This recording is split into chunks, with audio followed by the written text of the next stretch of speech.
Here's check on stores we're following for you on Robin Hood Radio. That concert tonight at the St. John in the Wilderness in Copiague Falls at 5 o'clock is sold out. I'd like to thank you in advance. Coming up tomorrow in Cornwall at 7 p.m., the Board of Finance will hold their meeting. Berkshire Bach Baroque Music in the Berkshires, their 2020-21 season, a sneak preview of their 30th anniversary, is coming up on Saturday at 3 p.m., a fundraiser at a private home in Hillsdale, New York. It's Mozart. For more information, contact their website. Community Partnership Mass Food Distribution, where you receive food, fresh fruits and vegetables and other items, will be held August 31st at 10 a.m. while supplies last at the Columbia County Fairgrounds in Chatham. Don't arrive before 10 o'clock in the morning. Arriving early will cause traffic and crowding. Food will be given out beginning at 10 o'clock. If you're driving, stay in your car. If you're walking, practice social distancing and wear a mask.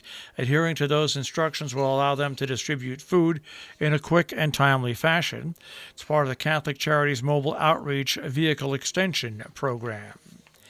Noble Horizons offering a free 4-week CNA Certified Nursing Assistant training course that starts on September 1st. The course meets daily from 8 to 4, includes both classroom and clinical work. Students who successfully complete the course, including the final exam, will qualify as a certified nursing assistant and are guaranteed a job at Noble Horizons.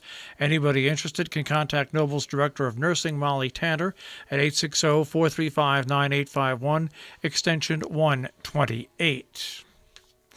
The Rose Thrift Shop, located in the basement of the Immaculate Conception Church on Route 22 in Amenia, will have their bag sale from 10 till 2 on Wednesday, September 2nd, and Saturday, September 5th. The thrift shop will be closed on Wednesday, September 9th, to restock and reopen for business at 10 a.m. on Sunday, September 12th. You're invited to stop by. 2 Torrington restaurants have closed temporarily after staffers tested positive for COVID-19. The city has seen no additional surge in COVID-19 case numbers in recent weeks, but 2 restaurants recently closed after staffers tested positive for the virus. Dos Amigos and Pizzeria Marzano were closed. Both restaurants had a staffer test positive for COVID-19. The restaurants announced via Facebook. Pizzeria Marzano at 1315 East Main Street posted it was remaining closed that day. The restaurant initially slated Sunday it would be closed Monday to allow for deep sanitizing for both its indoor and outdoor dining areas. Marist has suspended 15 students for violating rules at an off-campus party. The 15 students were suspended for failing to follow coronavirus guidelines at that party, and the school's president is raising the possibility that the campus could be closed with all instruction shifted online. The suspensions come as colleges in the Hudson Valley and across the nation are welcoming back students to attend classes as they live on and off campus, but with restrictions designed to curb the pandemic. But problems like the one with Marist have been emerging. At Syracuse University, hundreds of freshmen gathered August 19th on the quad, and 23 students were suspended. A message from Marist Vice President of Student Affairs, Dean of Students Deb DiCaprio, posted at marist.edu, says, quote, "This incident is being thoroughly investigated by the Office of Student Conduct. All students involved has been suspended on an interim basis from the college, and they may risk of being sent home for the entire semester," end quote. Residents of Danbury being urged to take precautions. Officials have described a serious outbreak over the past couple of days. State health officials issued a COVID-19 alert Friday night, recommending that residents stay home, avoid unnecessary outings, limit indoor gatherings, and avoid attending church services. It was also urged people to cooperate with contact tracers and to get tested immediately if they feel they've been exposed, and also to self-quarantine for 14 days if they test positive. The alert came days after a spike in cases led the city to cancel Youth Sports League. The state reported the city of roughly 85,000 has had nearly 180 confirmed cases from August 2nd to the 20th, compared to 40 new confirmed cases in the previous 2-week period. The mayor told the News-Times that 44 new cases were reported on Friday alone.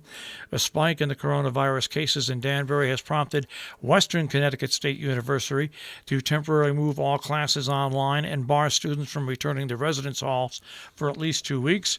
Nearly 900 students were expected to begin moving into dorms on Sunday, but the school president announced the new restrictions.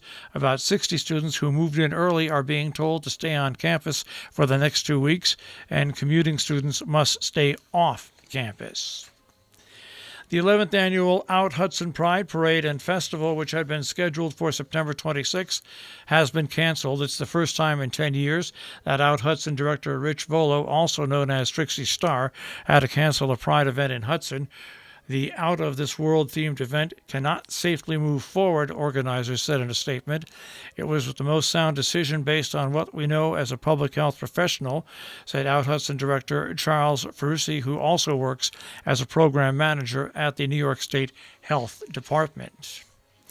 Well, it was only 3 years ago that MILLBROOK was in the state semifinal and among the most distinguished football programs in Section 9 in New York. But the program, like many other teams representing small schools and small towns, has felt the pinch of declining football participation.